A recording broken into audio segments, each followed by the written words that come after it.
Hey guys, how's it going? It's Frontier Beer, back with another video, and in today's video we're going to be going to Turnagain Brewing here in Anchorage, Alaska. Absolutely. Turnagain is easily one of my favorite breweries in Anchorage. They specialize in sours, Belgians, Germans, but the breadwinner really are the sours over there for sure. Oh, easily. The sours are amazing. Big fan of those. And also the head brewer there, Ted, was cool enough to show us around the back office of his brewery and kind of explain how he likes to brew his beer. So hopefully you guys enjoy, and we'll see you there.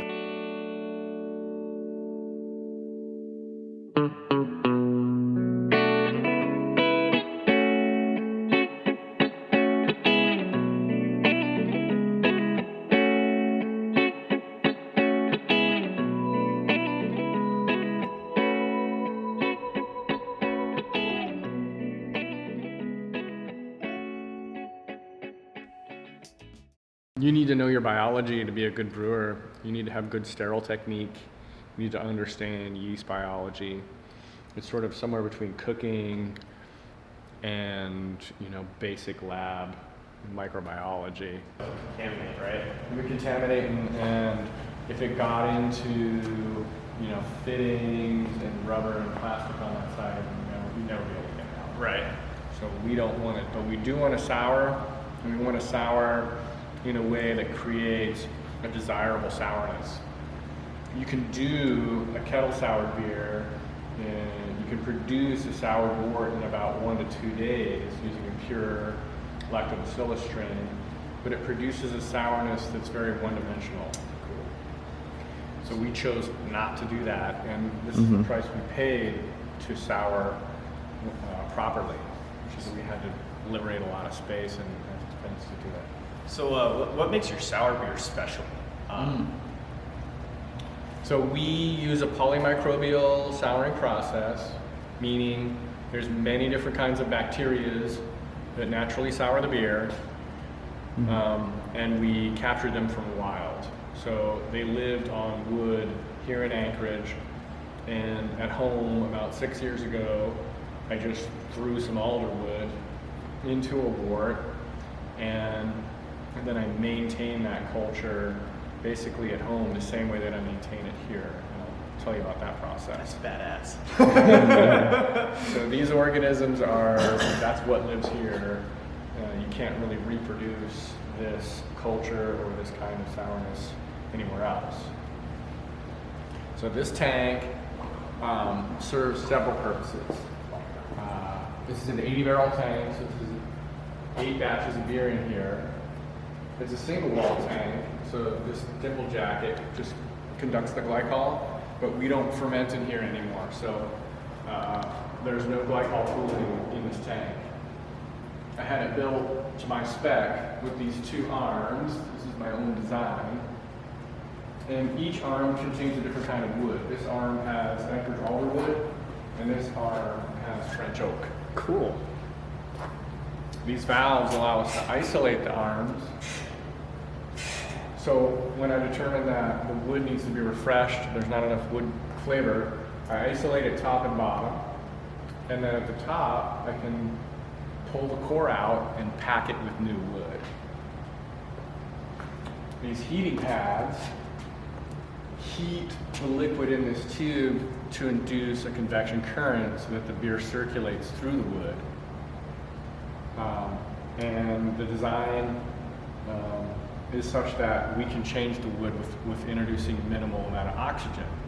If you put too much oxygen into this tank, then you make vinegar, which is not the idea with this tank. Yeah.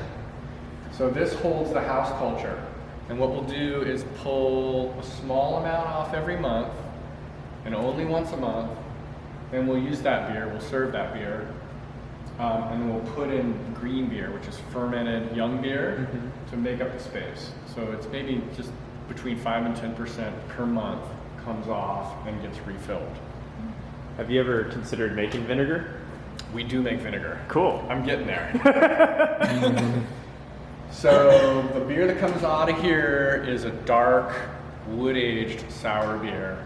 If we don't have it on today, but if you've had a chance to try the Jones, that's this beer. Cool. The other function of this beer is to blend with our young sour beer to make the Duke. Flanders Red, and that is the traditional method of Flanders Red production in Belgium. It's a blended beer using a young sour and an old sour beer. The other byproduct of this tank is the dregs are the house culture. So when it comes time to make a young sour beer, we pull some of the bacteria out of the cone of this, and we divert them to this. This is a 40-barrel tank where we ferment our young sour beers. And that young sour base forms the Funk 49. Put a little bit of lemon on it. Here in the bright tank, it's Funk 49. You put some hops on it, it's hop sour. You put some raspberries on it, it's framboise. You put some raspberries on it and let it really ferment out till it's dry. That's the oud framboise. Rhubarb is the rhubarb. Rhubarb and raspberry is the rood, we call it. So we have a lot of, this is a playground for sour beers. We can make all huge varieties of sour beers. Lab here is completely dedicated to measuring sourness. pH does not tell the full story when it comes to sourness, so we have to use sophisticated equipment to quantify how sour a beer is. And so we use a titration. We basically put a sample of beer here, and then we use a very specific concentration of caustic, sodium hydroxide, and we drip it in as we measure the pH, sort of high school chemistry stuff, to figure out not only how much strong acid, but how much weak acid is in that beer, and that is what determines how sour it tastes. So nice. this is our titration lab. Yeah, there's a little Breaking Bad in here. So you're basically a mad beer scientist. Yeah, I'm a biologist by training. Tables in the brewery I made myself. Oh, wow. This was a mock-up out of cheap pine, and then this is kind of one of our least favorite ones that I made out of pallet wood. We have some other ones that are made from ammo boxes. You'll see those. That's badass. I'm gonna check those out now. Military grade ammo boxes.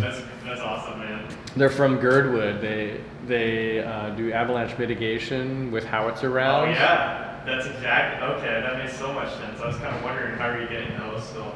In the springtime, they give away the boxes, and so I just deconstructed them and then formed tables out of the wood. Nice. And then the big tables that are in there, they have a cool story. Those are 80-year-old redwood that used to form a water tank in Bristol Bay.